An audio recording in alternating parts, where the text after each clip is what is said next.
एक बार श्याम सुंदर अपना श्रृंगार कर रहे थे। तभी श्याम सुंदर ने कुछ सोचकर नंदगांव की गोपियों को बुलाया और कहा कि अभी तुम बरसाना जाओ और ये पता लगाना कि हमारी प्राण प्यारी ने आज कैसे वस्त्र धारण किए हैं। आज हम भी वैसी ही पोशाक धारण करेंगे। आज तो राधे जैसे ही वस्त्र धारण करके ही निकुंज में जाएंगे और हमें देखकर राधा जी अचंभित हो जाएंगी। जब नंदगांव से गोपियां श्री बरसाना पहुंची तो देखा कि कुछ मंजरियां श्री राधा रानी का श्रृंगार कर रही थीं। कुछ मंजरियां बाहर खड़ी थीं। उन्होंने गोपियों को अंदर जाने नहीं दिया।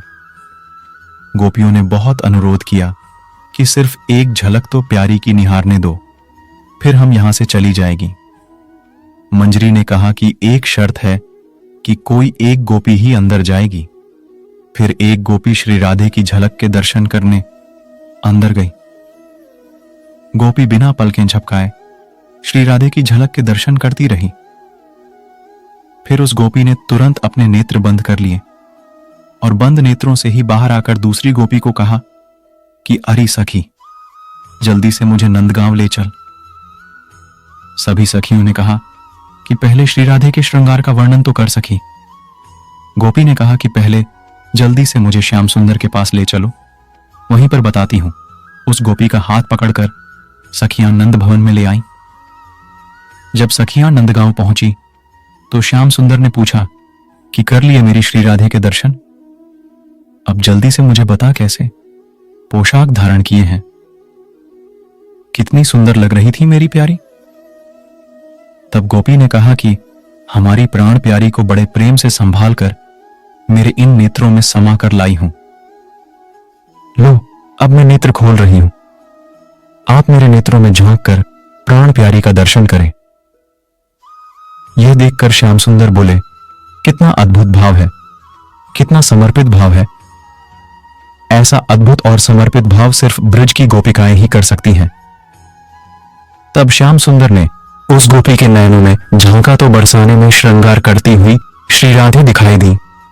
श्याम सुंदर अपनी प्राण प्यारी की झलक पाकर उस गोपी के नेत्रों में ही खो गए।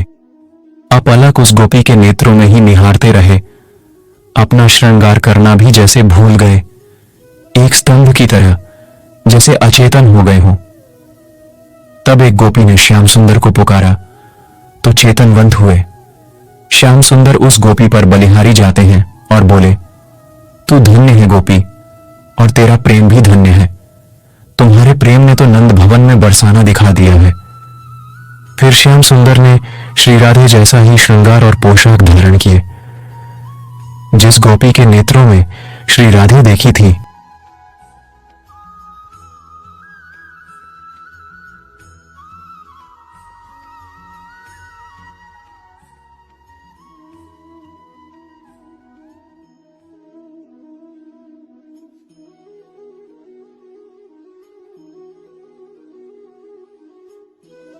वो सखी उसका हाथ पकड़कर निकुंज में ले आई, जहां श्री राधे अपने श्याम सुंदर का इंतजार कर रही थीं।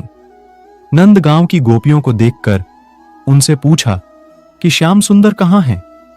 जिस गोपी के नेत्र बंद थे उसने कहा कि श्याम सुंदर मेरे नेत्रों में समा गए हैं। ऐसा कहकर उस गोपी ने अपने नेत्रों को जैसे ही खोला तो श्री राधे भी उसके नेत्रों में झांक कर अचंभित सी हो गईं। उस गोपी के एक नेत्र में श्रृंगार करती हुई बरसाना में श्री राधे दिखाई दे रही थीं और दूसरे नेत्र में श्रृंगार करते हुए नंद भवन में श्याम सुंदर दिखाई दे रहे थे। उस गोपी के दोनों नेत्रों में प्रिया प्रियतम दोनों दिखाई दे रहे थे। तभी दूर से श्याम सुंदर अपनी बंसी की मधुर धुन बजाते हुए आते दिखे। दोनों एक दूसरे को देखकर अचंभित हो रहे हैं, क्योंकि जैसा श्रृंगार उस गोपी के नेत्रों में दिखाई दे रहा है वैसा ही श्रृंगार दोनों ने किया है। राधा जी उस गोपी को अपना हीरा जड़ित हार पहना देती है और आलिंगन करते हुए कहती हैं, तू धन्य है गोपी, और तेरा प्रेम भी धन्य है। तूने तो अपने दोनों नेत्रों में मुझे और श्याम सुंदर दोनों को बसा लिया है।